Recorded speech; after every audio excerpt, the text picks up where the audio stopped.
इस कार्यक्रम के पुण्यार्जक हैं श्री चंद्रप्रभ दिगंबर जैन मंदिर कमेटी ट्रस्ट, समस्त कार्यकारिणी एवं सकल जैन समाज, संगम कॉलोनी, जबलपुर, मध्य प्रदेश।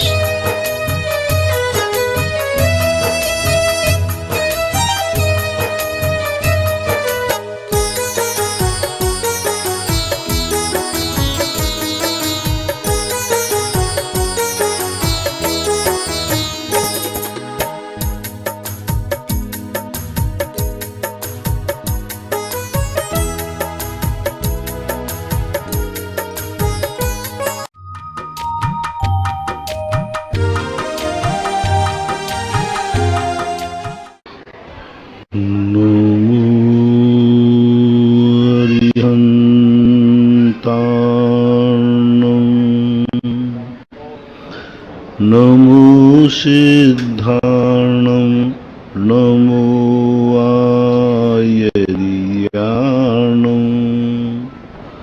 नमो वज्रायाणं नमो लोये सव्वसाहूर्णं। पंच परमेष्टि भगवान के आचार्य श्री गुरुवर विद्या कुंद महाराज की,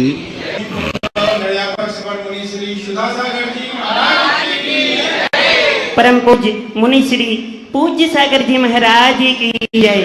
श्री पार्श्वनाथ दिगंबर जैन मंदिर नरियावली में होने वाले जिज्ञासा समाधान में पूज्य मुनि श्री पूज्य सागर जी महाराज से मेरा बारंबार निवेदन है कि महाराज श्री आप ऑनलाइन जिज्ञासा समाधान हेतु प्रस्तुत करें। नमोस्तु भगवान, नमोस्तु।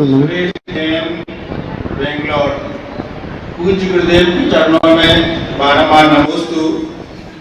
आपकी जिज्ञासा है कि श्रावक के जो 6 आवश्यक क्रियाएं हैं उसमें प्रतिक्रमण, प्रत्याख्यान और सामायिक को क्यों नहीं लिया गया है? क्योंकि श्रावक प्रतिक्रमण, प्रत्याख्यान और जो सामायिक है वह करने का लिए उसके पास समय कहाँ है। पहली बात है प्रतिक्रमण, तो प्रतिदिन गलतियां करना और प्रतिदिन आई एम सॉरी प्लीज, हाँ आज गलती करी, प्रतिक्रमण कर लिया, कल फिर वही गलती करेगा। क्योंकि गृहस्थ का जीवन आरंभ और परिग्रह से रहित न होने के कारण उसका प्रतिक्रमण बनता ही नहीं है। उनके लिए जो अविरति है, अविरति का प्रतिक्रमण कैसे बनेगा? वो असंयमी है। असंयमी का जब कोई त्याग ही नहीं है, नियम ही नहीं है, तो काय का प्रतिक्रमण करेगा? प्रत्याख्यान काय का करेगा? दूसरी बात, सामयिक आरंभ परिग्रह का त्याग करना पड़ता है मन वचन काय से, और अविरति ऐसा कर नहीं सकता, इसलिए उसके संभव नहीं है, इसलिए ऐसा किया गया। सारिका जैन मकरोनिया गुरुदेव के चरणों में बारंबार पूर्ण नमन। आपकी जिज्ञासा है कि मेरी ससुराल में दादा पुरखों के जमाने से कुल देवताओं को पूजा जाता है, और मेरे सास ससुर का कहना है कि जब भी कोई शादी या बच्चे होते हैं तो पहले वहाँ नरियल चढ़ाने जाना जरूरी है। तो महाराज जी, मैंने कभी पिता भगवान के अलावा कभी किसी को माना नहीं है। अब ऐसे समय में हम अपने ससुराल में कैसे आपको बंद कर सकें? पहली बात, जिसे तुम कुल देवता मान रहे हो वो देवता ही नहीं है तो कुल देवता कहाँ से आएगा? कोई चबूतरे को पूछते होगे, कोई आले को पूछते होगे, कोई पेड़ के नीचे कहीं रखे हुए, वो है ही नहीं। वो मात्र एक मान्यता के रूप में, बीच में क्या होता था, तंत्र विद्या चलती थी, बीच में 400-500 साल बीच में तांत्रिकों का प्रभाव था। तो तांत्रिक क्या कहते हैं कि एक पत्थर रख देंगे, बोले इसी की पूजा करो।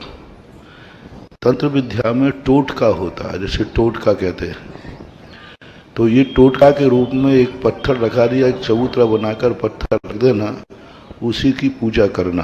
धीरे धीरे करके किसी अनहोनी घटनाओं के लिए ऐसी क्रियाएं करते थे।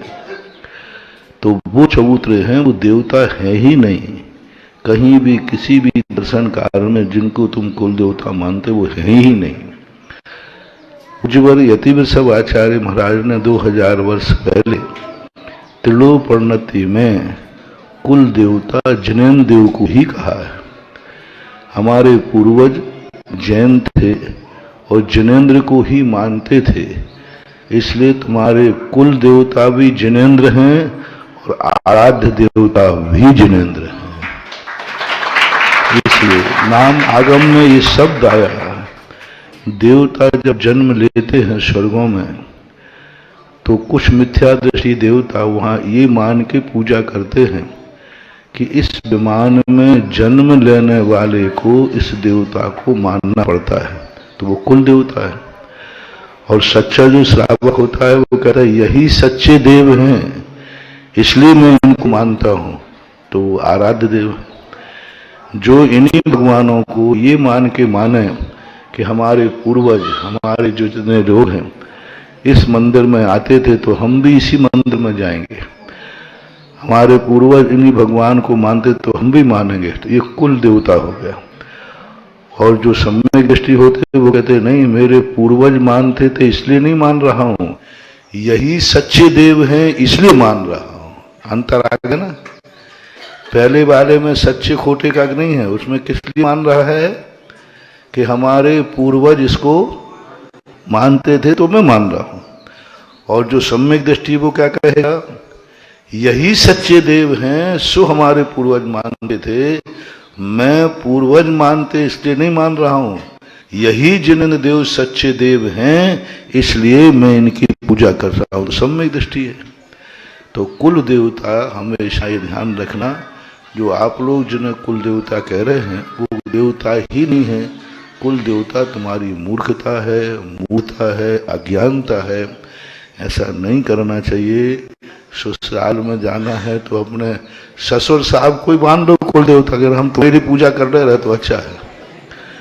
हाँ, वहाँ देवी देवताओं को न मान करके अपने सास ससुर को बैठा लो चौकी पे और उनके पैर छू लो, बोले आप ही हमारे देवी के देवता हो, यानी श्रीमती के बाप हो तो तुम मेरे बाप हो। तुम बात इससे ज्यादा और कहीं नहीं मानना चाहिए।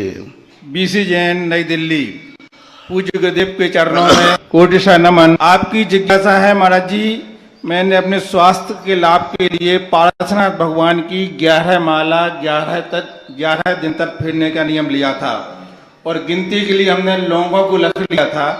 अब हमारा नियम पूरा हो गया तो उन लोगों को क्या करें, मंदिर में चढ़ा दें या अपने स्वास्थ्य लाभ हम स्वयं सेवन करें? कहीं भी चढ़ा सकते हो, उन लोगों का कोई महत्व नहीं है, वो गिनती की लोग थी, मंदिर में चढ़ा दीजिए। राजेंद्र जैन, मेरठ। पूज्य गुरुदेव को बारंबार नमोस्तु। आपकी जिज्ञासा है, स्वाध्याय करते समय प्रसंग आया कि सिद्ध भगवान में भी पर्णमन होता है। सिद्ध भगवान में भी पर्णमन होता है। गुरुदेव, सिद्ध जीवों में किस प्रकार से पर्णमन होता है, क्योंकि उसकी क्या और उसका क्या परिणाम होता है? जड़ पदार्थों का परिणाम तो समझ में आता है, द्रव्य सिद्ध भगवान भी द्रव्य हैं, वो भी जीव द्रव्य हैं। और द्रव्य की परिभाषा है उत्पाद व्यय द्रव्य युक्तम शत शत द्रव्य लक्षणम। बिना उत्पाद व्यय के कोई भी द्रव्य नहीं रहता। तो उनमें भी प्रति क्षण जो अनंत सुख भोग रहे हैं, अनंत आनंद जो उन्हें आत्मा का आ रहा है, प्रति समय नया नया आनंद आता है, नया नए सुख की अनुभूति करते हैं सिद्ध भगवान, अव्ययवाद सुख।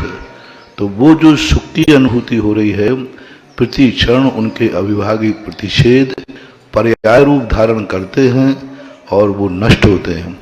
अगुरु गुण के माध्यम से उनका प्रत्येक द्रव्य का और गुण का प्रति समय अर्थ पर्याय निकलते हैं उनकी स्वयं की। पर द्रव्यों की अपेक्षा उत्पाद व्यय नहीं, स्वयं चतुष्टय की अपेक्षा उत्पाद व्यय है। और उत्पाद व्यय चाहे जीव शुद्ध हो अथवा अशुद्ध हो, पर्णमन तो होता ही रहता है। आपका जो पर्णमन है, यहाँ जन्म लिया बाद में मरण को प्राप्त हो गए, ये तुम्हारा पर्णमन नहीं है, ये तो पुद्गल का पर्णमन है। तुम्हारे आत्मा में प्रति समय जो पर्णमन चल रहा है सुख दुखात्मक, वही पर्णमन का सुखात्मक चलता है। ऐसा श्रीमती सविता अनु तनु जैन, गांधीनगर, ललितपुर। गुरुदेव के चरणों में बारंबार नमोस्तु। आपकी जिज्ञासा है महाराज जी, मैं 5म वर्ष की छात्रा हूँ 12 वर्षीय कोर्स में, और अभी आलाप पद्धति और सर्वार्थ सिद्धि कोर्स में आया है। आलाप पद्धति तो थोड़ी समझ में आने लगी, लेकिन सर्वार्थ सिद्धि ग्रंथ तो बिल्कुल समझ में नहीं आ रहा है। कृपया आप बताएं कि हम लोग उसे किस प्रकार से पढ़ें, और जब आप लोग पढ़ाते हैं तो समझ में जल्दी आता है, तो अगर आप ही पढ़ाएं तो और अच्छा रहेगा। हम तुम लोगों को पढ़ाने लग जाएं तो हमारा तो बहुत कबाड़ा ही हो जाएगा, क्योंकि टीचर, कोई बड़ी क्लास का टीचर प्राइमरी में आ जाएगा ना, तो वो सबसे पहले तो या तो वो स्वयं झुंझला के भाग जाएगा या बच्चों की अच्छी तरह से धुलाई करेगा, क्योंकि बच्चे को तो बार बार उससे माथाफोड़ी करना पड़ेगी, वो कर नहीं पाएगा। आप लोग चूंकि ये स्वाध्याय जो आप कर रहे हैं, आपको ऑनलाइन पढ़ाया जा रहा है, पढ़ाया जाएगा। यदि सर्वार्थ सिद्धि कठिन पड़ रही है तो अभी इसी साल तो शुरू हुआ है और आपका सत्र अभी शुरू होने वाला है। ऑनलाइन आपके लिए विद्वान लगा दिए गए हैं, विद्वान ऑनलाइन सर्वार्थ सिद्धि संभवतः पढ़ाएंगे, उस समय पढ़ लेना ऐसा। और नहीं समझ में भी आ रहा है तो पढ़ो, जितना समझ में आए उतना ठीक है। भली तुम पास नहीं होगे। परीक्षा में 2 विद्यार्थी हैं। एक विद्यार्थी कहता है मुझे कुछ समझ में नहीं आता, इसलिए मैं फेल हो जाऊंगा, इसलिए मैं एडमिशन ही नहीं लेता हूं, स्कूल ही नहीं जाता हूं। दूसरा व्यक्ति ने एडमिशन लिया, पढ़ाई की, लेकिन उसको 10 नंबर मिले, वो फेल हो गया। तो दोनों में से श्रेष्ठ कौन है? एक स्कूल ही नहीं गया फेल होने के डर से, और एक स्कूल गया फेल हो गया। दोनों में से श्रेष्ठ कौन है? बस जो स्कूल गया, कम से कम वो स्कूल तो गया, कम से कम 10 नंबर तो लाया। ये भला आदमी तो वो स्कूल की किताब का नाम भी नहीं जान पाया। फेल भली हो जाओगे, लेकिन कम से कम ये तो ज्ञान हो गया कि हमारे जैन शास्त्रों में एक सर्वार्थ सिद्धि नाम का ग्रंथ है। और जो नहीं पढ़े हैं उनसे पूछो कि सर्वार्थ सिद्धि ग्रंथ कौन सा, जो कोर्स में नहीं है, जो 12 वर्षीय कोर्स नहीं पढ़ रहे हैं, उनसे पूछता हूं, तुम पढ़ रहे? खड़े हो। सर्वार्थ सिद्धि के रचयिता कौन से आचार्य हैं? अब जो 12 वर्षीय कोर्स पढ़ रहा है, बैठ जाओ। यहाँ कौन पढ़ रहा है? कोई है 12 वर्षीय? नरेहाल में एक भी नहीं। अरे 12 वर्षीय कोर्स पढ़ो। तुम लोगों को यहाँ काम क्या है? महिलाओं को सबको 12 वर्षीय कोर्स में एडमिशन रहना चाहिए। अभी भी ले लो, पहले साल से ले लो। हाँ, तो पहले साल के हर साल, 5 साल में कभी भी ले सकते हो। ऐसा नहीं कि 5 साल हो गए तो अब नहीं मिलेगा। इस पहली साल से ले लो। पहली साल से ही आप लोग पढ़ो। पहला भाग, दूसरा भाग, तीसरा भाग घर बैठे आपको पढ़ाया जाएगा। ऑनलाइन 24 घंटे में जब तुम्हें समय मिले, अपना मोबाइल खोलो, टीवी खोलो, लैपटॉप खोलो, और उसमें तुरंत पढ़ाता हुआ विद्वान आपको मिलेगा। तो 12 वर्षीय कोर्स के लिए आप लोगों को पढ़ना चाहिए, कुछ ज्ञान होगा। यदि 12 वर्षीय छात्र यहाँ होगा, कोई कहीं का भी हो तो बताओ, जो 12 वर्षीय हो, यहाँ बैठा हुआ है। आज कोई नहीं, प्रतिदिन कोई रहता है। उसको कम से कम इतना ज्ञान तो हो गई कि ग्रंथ का नाम सर्वार्थ सिद्धि है और लेखक का नाम पूज्यपाद स्वामी है। इतने 2 तो समझ में आ जाएंगे ना, बस इतना ही काफी है। पढ़ना चालू करो। अशोक जैन, बैंक वाले, सविता अनु तनु, ललितपुर।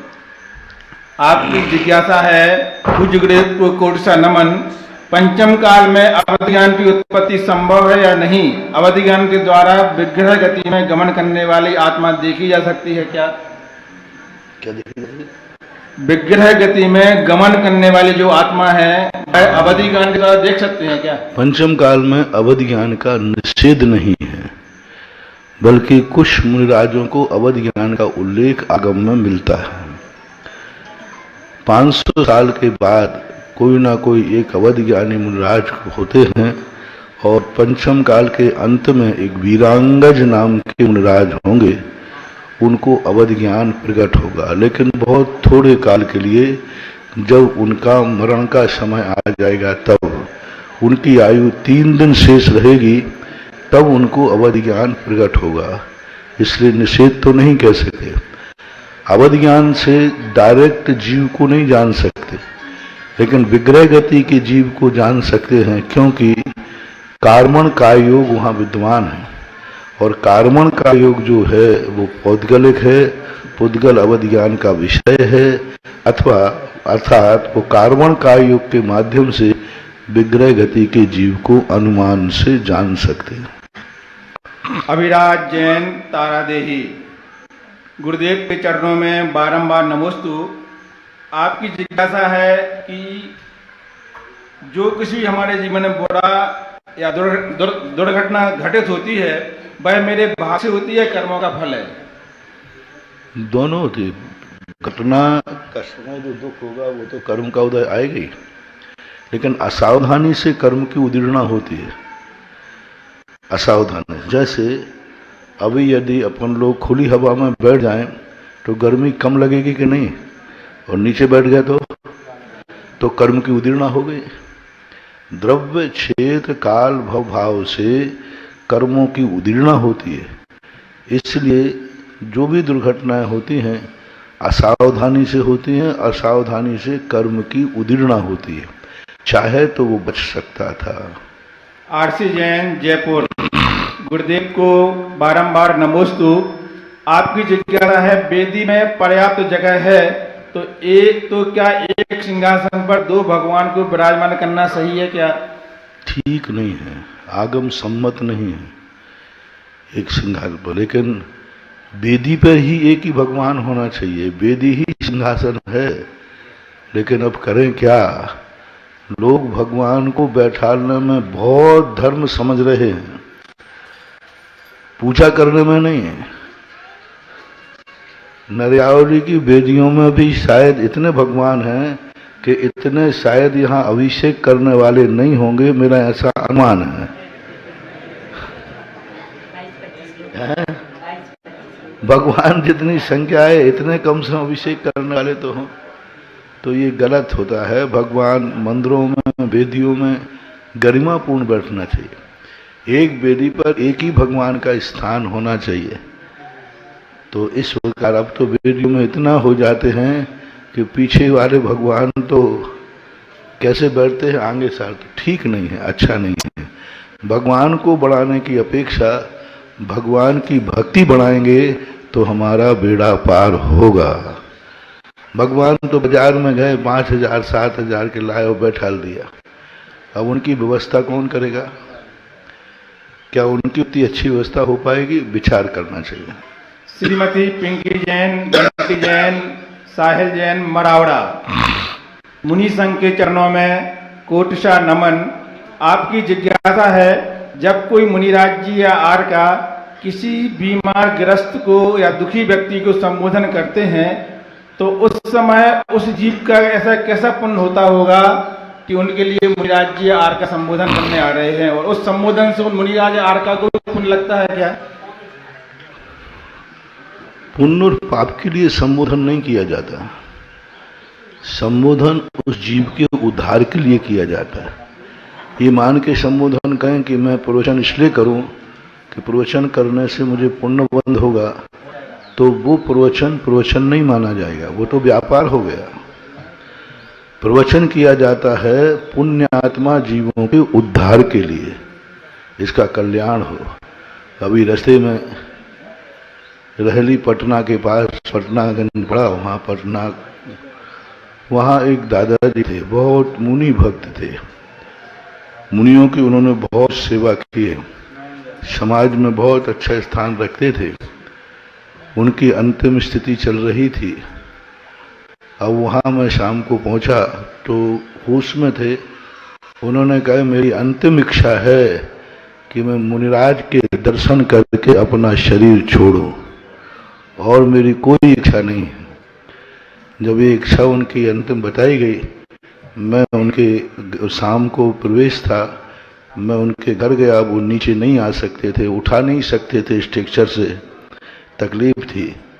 ऊपर गया और उनके सिर पर मैंने हाथ रखा और उनको संबोधन किया। उनको ऐसे लगा, बोले बस मेरे जीवन के संपूर्ण कार्य पूर्ण हो गए, कि जीवन भर मैंने मुनियों की सेवा की है, बस मुझे मरते समय अंतिम दर्शन हो गए। तो कभी कभी जब व्यक्ति की होनहार होती है उसका पीछे का बैकग्राउंड देखा जाता है, उसका पीछे का, क्योंकि मैं उनका पीछे का बैकग्राउंड जानता था, समाज जानती थी कि बहुत बड़े धर्मात्मा रहे हैं, और मरण समय उनकी इच्छा भी हो गई। तो देखो, साधु किसी के घर में जाता नहीं है, लेकिन जिनका पीछे का इतिहास देखा और वर्तमान की इच्छा देखी, दोनों मिलाने के बाद मेरे मन ने कहा चलो उसका उद्धार करो। फिर मुझे सब व्यक्ति ले जाने लगे तो ऐसा तो हर व्यक्ति कहता महाराज जी हमारे दादाजी हमारे, नहीं ऐसे नहीं जाऊंगा। पूरे जीवन का इतिहास देखो क्या है, और अंतिम समय उसके स्वयं के परिणाम हो रहे हैं या नहीं। हम पहुंच गए और उसके परिणाम नहीं है तो पहुंचने से कोई मतलब नहीं है। तो ये कभी कभी पुण्य का उदय नहीं है, उसके जीवन भर की साधना, और अंतिम समय उसने देखो क्या इच्छा व्यक्त की। कोई दुनिया भर की बातें करता है और उसके परिणाम ऐसे थे, ऐसा मानना चाहिए।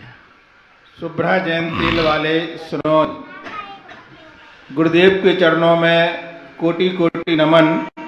आपकी जिज्ञासा है, मैं पाठशाला की छात्रा हूं और मेरी जिज्ञासा है कि पूजा करते समय आता है कि संसार ताप विनाशनाय, और कहीं कहीं पूजा में आता है भव्या ताप विनाशनाय। इन दोनों में क्या अंतर? दोनों एक ही थे, कोई बात नहीं। आत्मन जैन, नासिक, महाराष्ट्र। गुरुदेव के चरणों में कोटि सा नमन। आपकी जिज्ञासा है आगम और अध्यात्म में क्या अंतर होता है? सामान्यतः सभी आगम ही हैं, लेकिन आगम वो कहलाता है जो त्रिकाली होता है, जिसमें आदिनाथ भगवान, महावीर स्वामी सब एक समान ही बोलते हैं, गुणस्थान 14 ही होते हैं, ये आगम है। ऋषभदेव ने भी कहा, महावीर स्वामी ने कहा, 5 इंद्रियां होती हैं, मन होता है। जो सिद्धांत ग्रंथ हैं वे आगम हैं, क्योंकि उनमें किसी भी द्रव्य क्षेत्र काल भाव के अनुसार परिवर्तन नहीं होता। और भावना ग्रंथ, प्रथमानुयोग ग्रंथ, अध्यात्म ग्रंथ, ये भावनात्मक ग्रंथ कहलाते हैं। तो ये आध्यात्मिक आगम की पुष्टि करने वाले होते हैं, भावनाओं को विशुद्धि बढ़ाने वाले होते हैं, इसलिए दोनों में अंतर है। सामान्यतः द्वादशांग में सब आ जाते हैं। श्री पार्श्वनाथ दिगंबर जैन मंदिर नरियावली से होने वाले आज के जिज्ञासा समाधान में सभी उपस्थित भक्तजनों की ओर से और सुधा कलश, जिनवाणी, आदिनाथ, पारस चैनल आदि के माध्यम से टीवी के सामने बैठकर देखने सुनने वाले दर्शकों की ओर से पूज्य मुनि श्री के चरणों में अनंत बार नमोस्तु नमोस्तु नमोस्तु। आज सुबह धर्मशाला के जो निर्माण की बात चल रही थी, अभी अभी एक कक्ष के निर्माण की स्वीकृति सिंघई श्री सौरभ कुमार जी, आनंद कुमार जी, पुष्पेंद्र कुमार जी जैन, श्रीमती राजकुमार जी जैन, समस्त जैन परिवार, पड़रई वाले परिवार नरियावली द्वारा की गई है। उनके पुण्य की कोटि कोटि। अब मैं प्रथम जिज्ञासा के लिए आमंत्रित करता हूँ श्री सुमत कुमार जी जैन खड़े होकर अपनी प्रथम जिज्ञासा रखें। तत्पश्चात तैयार रहेंगे श्री संगीता जैन बीना। नमस्ते महाराज जी, क्या क्षमा भाव के बिना धर्म करना संभव है? क्षमा ही धर्म है, उसके बिना कैसे? धर्म के बिना धर्म संभव है कैसे? क्षमा ही धर्म है, तो धर्म के बिना धर्म कैसे? तो स्वाभाविक है। श्रीमती संगीता जैन अपनी जिज्ञासा करें, तत्पश्चात डॉक्टर नीरज जैन और अक्षय जैन अपनी जिज्ञासा करेंगे। दोनों में से एक जिज्ञासा। मुनिश्री के चरणों में मेरे और मेरे परिवार की ओर से कोटि सा नमन। नमोस्तु महाराज जी, नमोस्तु। महाराज जी, मेरा प्रश्न है कि जो मंदिर में वेदी के सामने दर्पण लगाया जाता है, वो जो लोग दर्शन करने आते हैं तो उनकी पीठ पड़ती है, उस दर्पण में भगवान का प्रतिबिंब दिखता है, तो क्या उसमें पीठ दिखने का दोष लगता है? पहली बात तो ऐसे दर्पण लगाना नहीं चाहिए। भगवान के प्रतिबिंब जब भरते हैं, ये सब आजकल कुछ वास्तु लोग वाले ऐसा प्रयोग करते हैं, ये ठीक नहीं है। दर्पण में लगाने से भगवान को उल्टी दिशा पड़ जाती है, तो ऐसा करना उचित नहीं है। लेकिन फिर भी पीठ पड़ती है तो उसमें दोष नहीं, क्योंकि वो भगवान नहीं है, भगवान की छाया है। श्री डॉक्टर नीरज जैन अक्षय जैन अपनी जिज्ञासा रखें, तत्पश्चात तैयार रखेंगे श्री मनोज जैन। अगर परिवार में या फिर मित्रगण के अंदर वाद विवाद होते हैं और वे हमसे बड़े हैं, तो हम कैसे उन्हें ये बता सकें कि वे सही हैं, और हम कैसे अपने उस समय शांत परिणाम रखें जिसमें भी उस वाद विवाद का हिस्सा न बने? जो परिवार में यदि वाद विवाद करे तो ये समझना चाहिए कि एक परिवार में सब तरफ के सारे बैरी एक साथ उत्पन्न हो गए। अब सारे दुश्मन एक साथ मिलेंगे तो वे लड़ेंगे नहीं तो क्या मिलेंगे? क्योंकि जब एक परिवार है तो दुश्मनी कैसी, विवाद कैसा, और विवाद है तो परिवार कैसा? समझना चाहिए। अपने परिणामों को सब प्रकार के व्यक्ति होते हैं, ये समझना चाहिए। सामने वाला जो विवाद कर रहा है वो मेरे कर्म का उदय है। कैकेयी ने रामचंद्र जी को वनवास दिया, राज्य पर विवाद हुआ कि मेरे बेटे को राज्य दिया जाए, ये उसने मांग की। राजगद्दी का विवाद चौथे काल में भी था, पारिवारिक विवाद, और इतना बड़ा विवाद था कि महाभारत बन गया। रामायण में अयोध्या का क्या हुआ लेकिन जो ज्ञानी पुरुष था सम्यक दृष्टि, उसने क्या किया? विवाद मत देखो, विवाद तो सदा से होते आए हैं, होते रहेंगे, लेकिन सम्यक दृष्टि जीव ने क्या किया? जिस चीज पर विवाद था उस चीज से अपने आप को हटा लिया।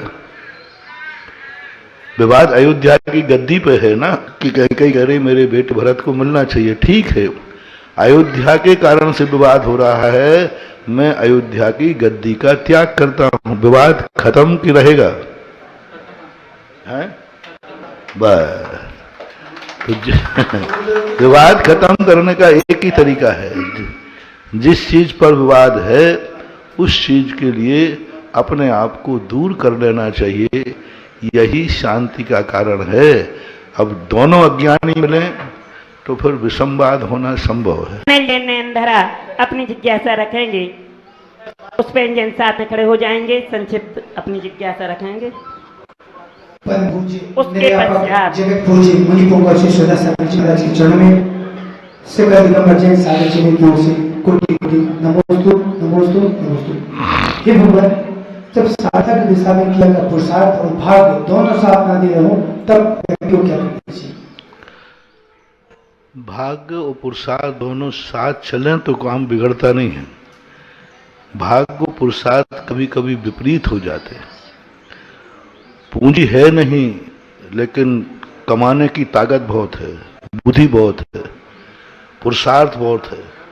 आज उसका दिमाग बहुत चल रहा है, बहुत अच्छे नंबर ला सकता है, लेकिन स्कूल में पढ़ने की फीस नहीं है उसके पास, उसकी ताकत नहीं है जो बाहर निमित्त चाहिए। अंतरंग उपादान तैयार है, उपादान बहुत अच्छा है, क्षयवसम बहुत अच्छा है, लेकिन उपादान जब ही अपना कार्य कर पाता है जब तद्रूप निमित्त हो, उसके बाद पूंजी नहीं है। अब पूंजी कहाँ से मिलेगी?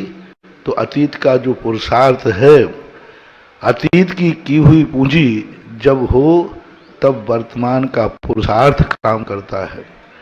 पूंजी है लेकिन निकम्मा है, पुरुषार्थ नहीं कर रहा है, तो पूंजी भी खत्म हो जाएगी।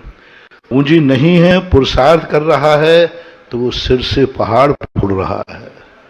पुरुषार्थ है ही नहीं, कम कर्म का पुण्य है ही नहीं, पुरुषार्थ कर रहा है। इसलिए जैनाचार्यों ने कहा अपनी कुवत मान करके ही इच्छाएं करना चाहिए। कल मैंने प्रवचन में कहा था, पड़ोसी की थाली को देखकर भोजन पे मत बिगाड़ो, अपनी खुद की जराग्नि देखकर भोजन खाना शुरू करो तो ताकत ही ताकत आएगी।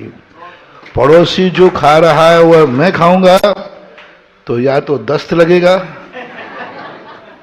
और या फिर बीमार हो जाओगे।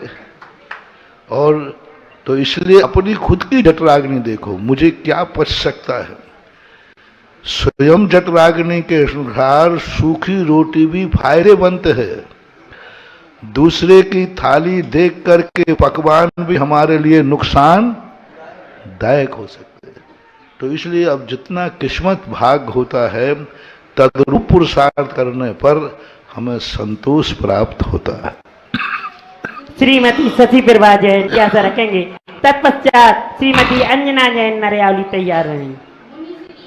चरणों में मेरे परिवार की ओर से और आज के समय में अधिकांश लोग घर छोड़कर बाहर नौकरी कर रहे हैं, व्यापार नहीं। अधिकांश मध्यम वर्ग से है, ना परिवार के लिए पर्याप्त समय है और ना धर्म के लिए, और ना ही इतनी अधिक राशि का दान दे सकते हैं।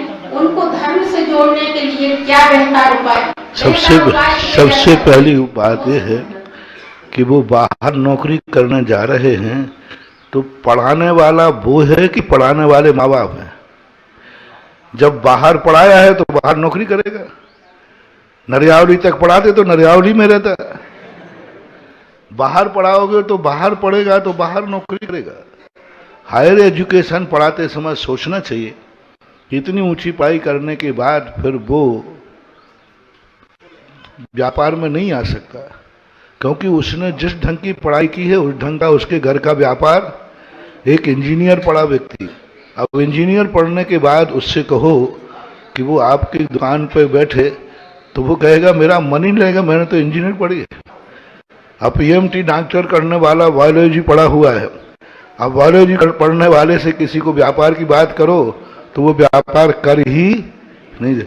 ये निर्णय हमें उस समय लेना चाहिए जब बच्चा तुम्हारे हाथ में है, जब बच्चा तुमसे पूछ रहा है कि हे मेरे माता पिता बताओ मैं कौन सा विषय लूं। ऐसा कोई भी बच्चा नहीं है जो पढ़ाई की शुरुआत के समय पर अपने माँ बाप से परामर्श न शुरुआत की, बड़ी पढ़ाई की नहीं कह रहा हूं। जब उसका परिवर्तन का युग आता है, जब उसकी पढ़ाई का निर्णय करने को आता है कि ये पढ़ाई करूं या ये, वो एक बार जरूर अपने गार्जियन से परामर्श करता है, अपने माँ बाप से पूछता है। यहाँ तक कि कई लोग हम लोगों के पास भी आकर पूछते। जिस समय वो बालक पूछ रहा है उस समय यदि माँ बाप उसको गाइडलाइन करें, बेटा तुझे व्यापार करना है इसलिए यह लाए पकड़ो, तो बेटा फिर तुम्हारे पास रहेगा, व्यापार करेगा, मन माफिक दान देगा।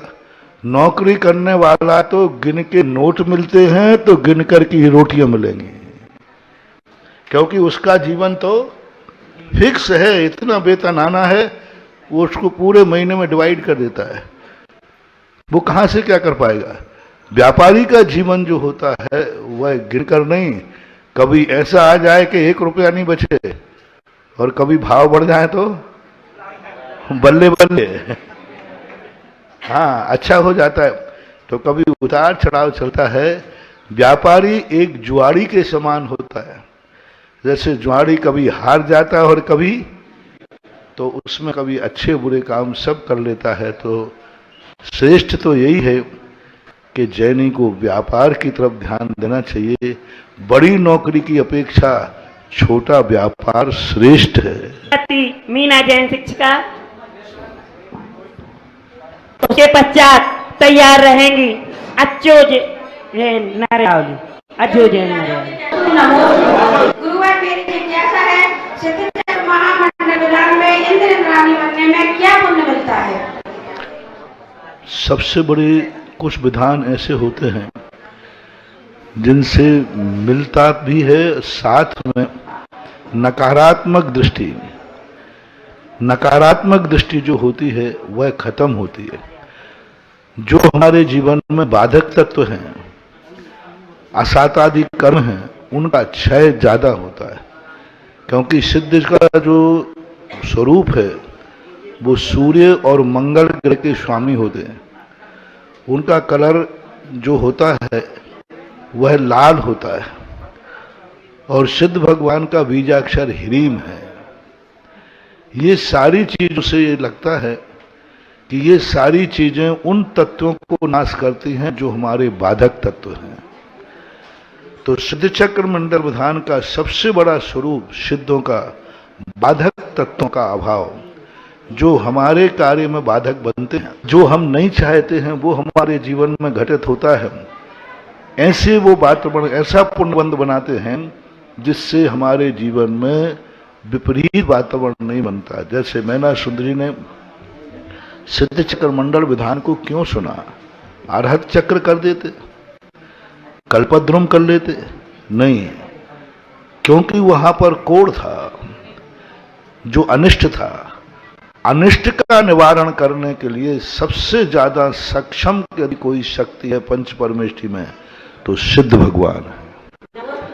सिद्ध भगवान सिद्ध चक्र मंडल विधान से अनिष्ट का निवारण होता है, क्योंकि अग्नि जो है जलाती है, मुख्य काम अग्नि का जलाना है। तो सिद्ध भगवान का जो रंग है वो लाल होता है, और मंगल और सूर्य दोनों लाल कलर को ही उनकी स्थिति बनती है। तो इन ग्रहों की अपेक्षा देखा जाए और उनके बीजाक्षरों की अपेक्षा देखा जाए तो सिद्ध भगवान अनिष्ट निवारक मूल रूप से सिद्ध होते हैं। इसलिए सिद्ध चक्र मंडल विधान से जब कोई अनिष्ट होता है, बुरा दिन होता है, बुरे परिणाम होते हैं, बुरा संकट आता है, तब सिद्ध चक्र मंडल विधान को विशेष रूप से स्थान मिलता है। मैना सुंदरी का उदाहरण भी इसी अनिष्ट निवारण के रूप में सिद्ध हुआ है। तैयार रहेंगे अंजू मंजू जैन नरियाली।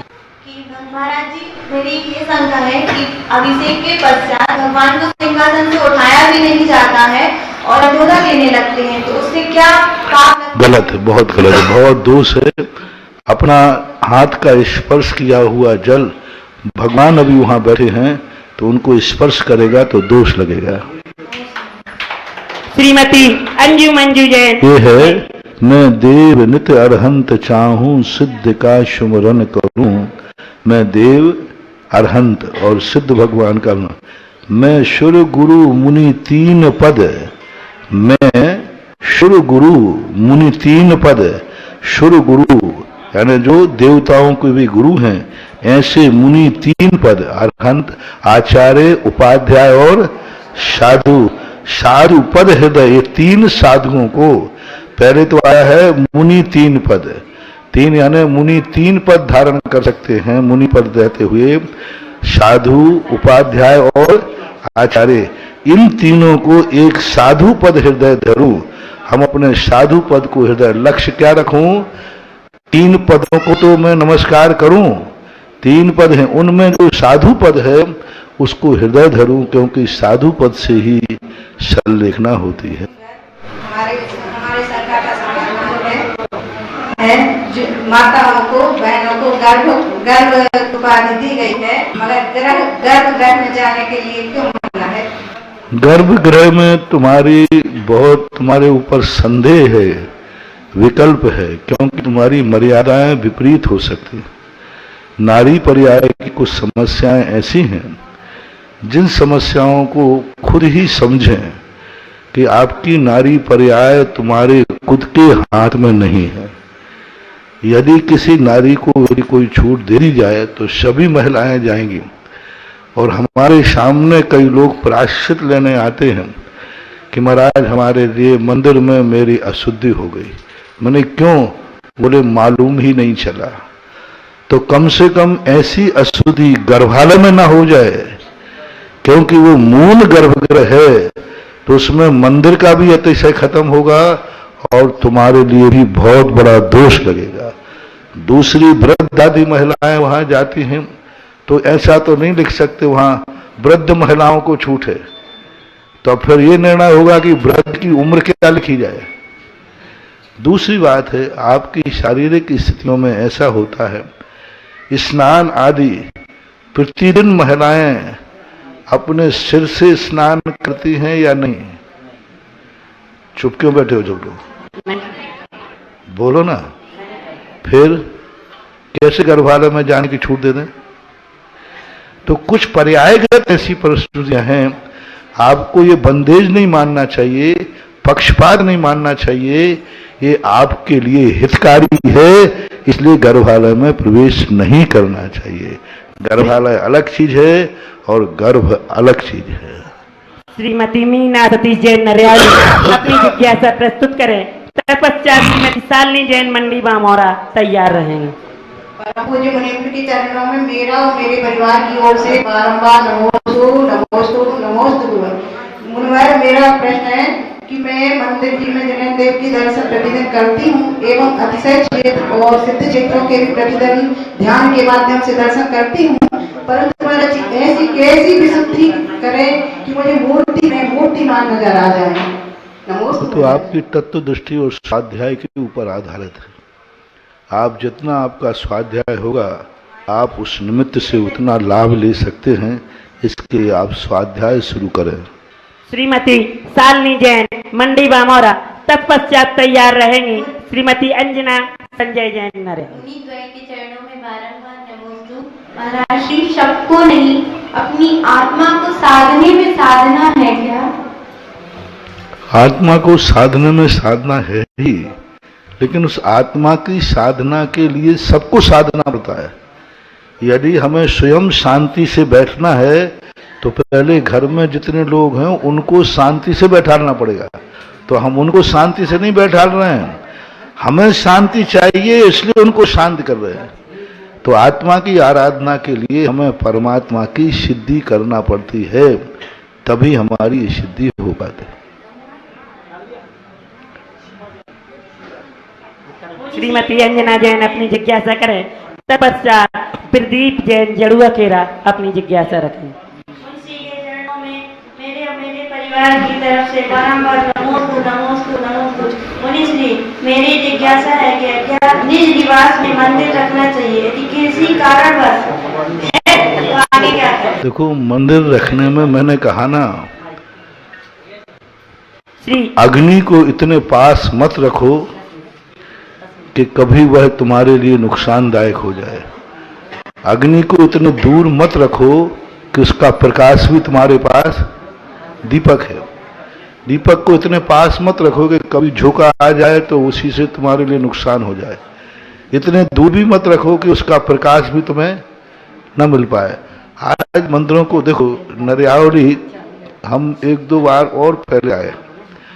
नरियावली का एक सबसे बड़ा नेचर है कि गलती करने के बाद पूछते महाराज अब क्या करें।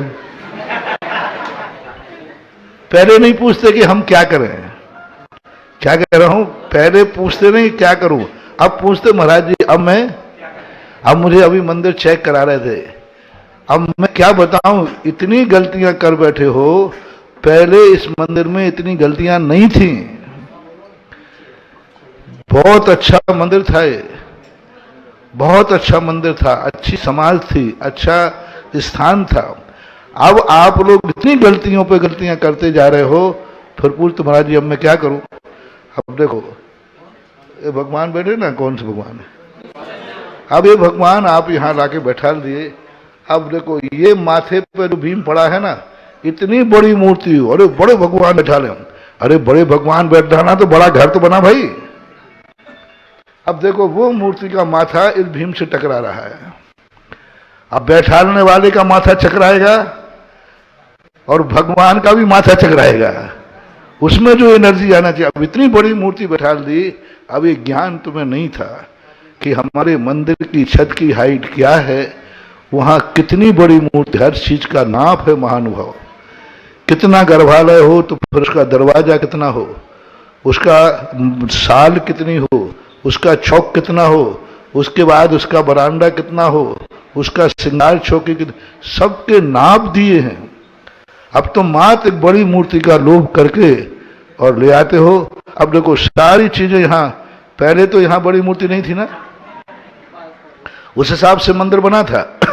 आपने गर्भालय को मात्र बड़ा करके और बना दिया। अब इस आगे का भी हटाओ, अब आगे का हटाओ, पता चले पूरा मंदिर हटाओ, तो तुम्हारे क्या, तुम्हारे बाप के बस की बात नहीं है। हाँ, अभी मैं कहूं कि अब बड़ी मूर्ति बैठा ली है, पूरा मंदिर बदलो, तो तुम कहते मैं महाराज जी नरियावली छोड़ देता हूं। तो गलती करने के बाद फिर तुम पूछते हो, गलती करने के बाद फिर कुछ हो जाता है, महाराज जी अब मैं क्या करूं। अभी बैठा बैठा मैं ये देख रहा था, देखो मूर्ति बैठा दी, लेकिन ये जो बीम पड़ा है ये भगवान के ठीक माथे से टकरा रहा है। अब इतनी बड़ी मूर्ति का जब माथे से टकराएगा तो तुम्हारा माथा भी चकराएगा। अब इसका बैलेंस मिलाओ, पूरे बीमों को मिलाओ, भगवान के यहां पर आ रहा है। मैं बैठा बैठा यही देख रहा था, तो यही है। अब इसी प्रकार ऊपर भी तुम लोगों ने गलती कर दी। इतना बढ़िया छत था, आप लोगों ने एक मंडप बना दिया, मंडप बनाया ना, क्या बोला, वो बना दिया। अब वो यही मालूम नहीं था दिशा है।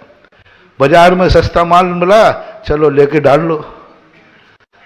बाजार में गए, सस्ती मूर्ति मिल रही थी, बड़े बाबा को उठा के लाओ, अरे रखोगे कहाँ, 10 साल हो गए चद्दर में रखे हुए। तो ये चीजें हमारे विवेक पर आधारित नहीं रहती। विवेक पे आधारित होना चाहिए, इससे नुकसान बहुत हो जाता है।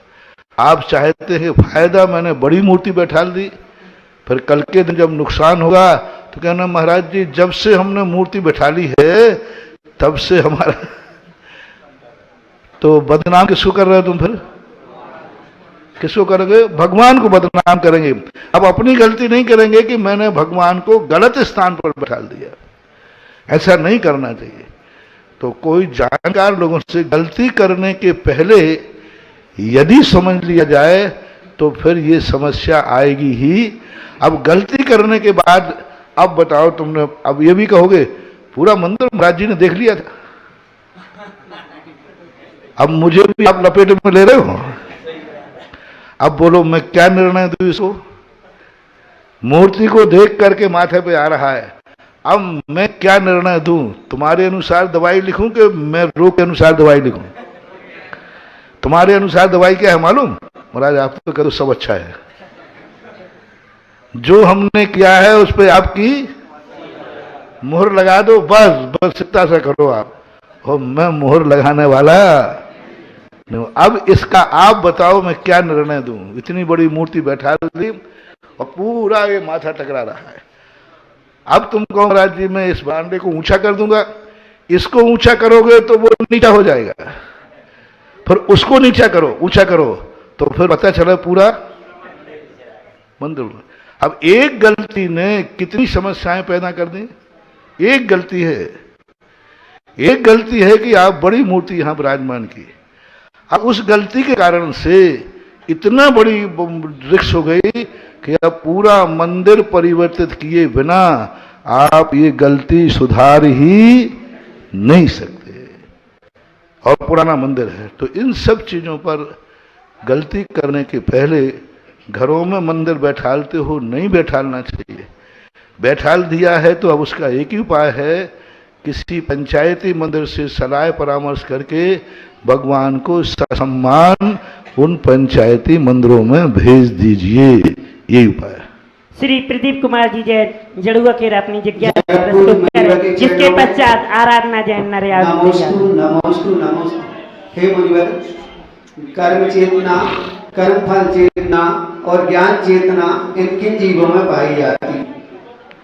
कर्म फल चेतना एक इंद्रियों में मुख्यता से पाई जाती है।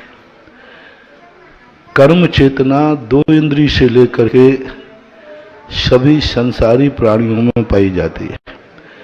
ज्ञान चेतना सिद्ध भगवान में पाई जाती है। श्रीमती आराधना जैन नरियावली अपनी जिज्ञासा प्रस्तुत करें, तत्पश्चात शेषांश जैन तैयार रहेंगे। मेरा बारंबार नमोस्तु नमोस्तु नमोस्तु। मेरा यह प्रश्न है कि वर्तमान में बच्चे जो दिगंबर वेश धारण करके आहार चर्या करते हैं, कहीं कहीं देखा गया है, क्या छोटे बच्चे नहीं करना चाहिए। एक प्रदर्शनी नाटक वगैरह में करना पड़ता है तो उसको इस ढंग से करें कि उनका मूल स्वरूप न दिखे और लोगों को समझ में आ जाए। जैसे मान लो कोई नाटक करना है, इस ढंग से पर्दा लगाओ को वो पर्दा उनको दिगंबरत तो न दिखे और सब लोग समझें कि मुनि महाराज जा रहे हैं, लेकिन पूरा दिगंबर मुद्रा दिखना और दिगंबर मुद्रा की नकल करना। पंडित जी साहब हुए एक 12वीं शताब्दी में आशाधर जी, उन्होंने लिखा है, हंसी हंसी में भी कभी मुनिचर्या का प्रदर्शन न करें, मूल रूप आन करके। कई लोग जो समझाते हैं समझ जाए उनको समझा दो, जो नहीं समझे उनके लिए क्या करें। श्री शेषांश जैन के बाद श्रीमती सीमा राजन जैन नरियावली तैयार रहेंगी। गुरुदेव के चरणों में त्रिबार नमोस्तु नमोस्तु नमोस्तु। अगर मगर काश में उलझे पड़े थे स्वयं की तलाश में, अगर मगर काश में उलझे पड़े थे स्वयं की तलाश में, आप जैसे गुरुदेव की कृपा ऐसी हुई, जान फूक दी आपने जिंदा लाश में, जान फूक दी आपने जिंदा लाश में।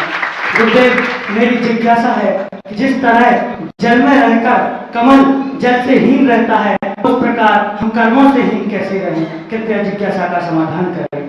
तत्व विचार से, तत्व दृष्टि से, अपनी एक ऐसी तत्व दृष्टि हो कि वस्तु स्वरूप जान करके भी वह जाने कि ये हे को हे और उपादेय को उपादेय जानने की तत्व दृष्टि हो जाती है तो वह जल से भिन्न कमल हो जाता। अभी देखो एक वार्षिप चला था, अक्षय तृतीया के दिन एक बच्चे को नग्न करके पिछी कमंडल देकर अंजलि लेकर के उसको पड़गाया, वार्षिक था, पड़गा करके उसके हाथ दिखा रहे थे। उसकी मम्मी आते ही और बच्चे ने पिछी कमंडल फेंका और मम्मी से जाके लिपट गया। अब वो यूट्यूब पे चला गया। अब यूट्यूब पर वो फोटो फिक्स हो गई कि नहीं? आज से 100, 200, 500 साल बाद यूट्यूब पे लिखेगा, तब ऐसे होते थे दिगंबर मुनि के परिवार के लोग आते ही पिछी कमंडल फेंक देते थे। तो अब ये आजकल का समय ये है कि हर चीज का वार्षिप करने की एक गंदी आदत बन गई, हर चीज के लिए। अब ये नहीं समझते कि वार्षिप जाकर के आगे जाकर इतिहास को कितना गंदा करेगा, ऐसा नहीं करना। ठीक। श्रीमती सीमा राजन जैन।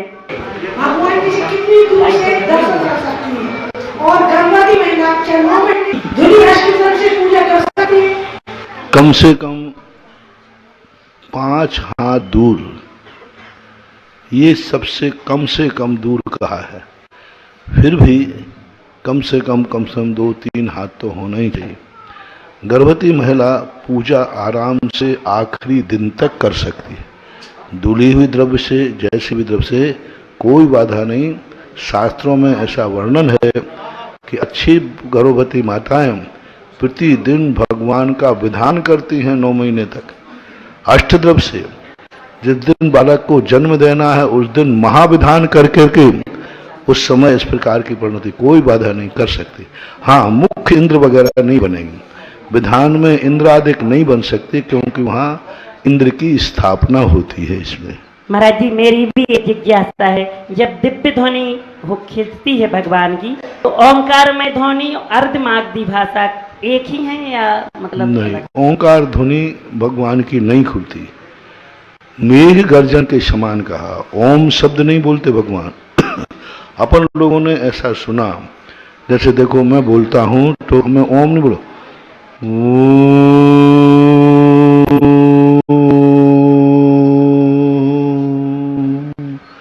ये मेघ गर्जन है, इसमें ओमकार हुआ कि नहीं? नहीं हुआ। लेकिन तुम्हें सुनाई पड़ा ओमकार, लेकिन है नहीं। तो उनके मेघ गर्जन और अर्धमागधी हमें सुनाई पड़ती है। भगवान कोई भाषा नहीं बोलते हैं।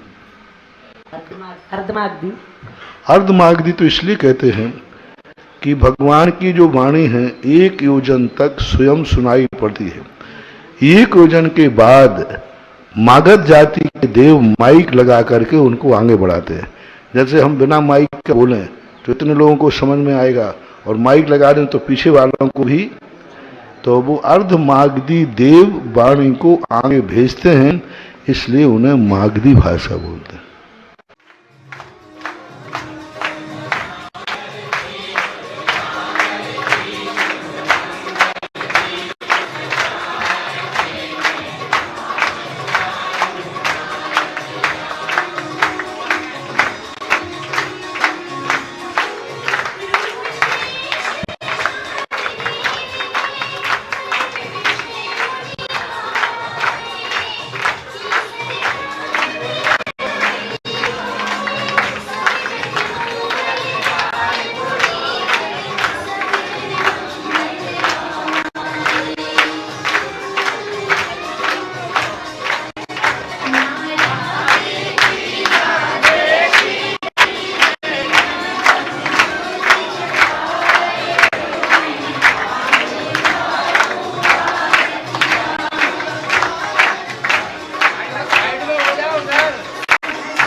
इस कार्यक्रम के पुण्यार्जक थे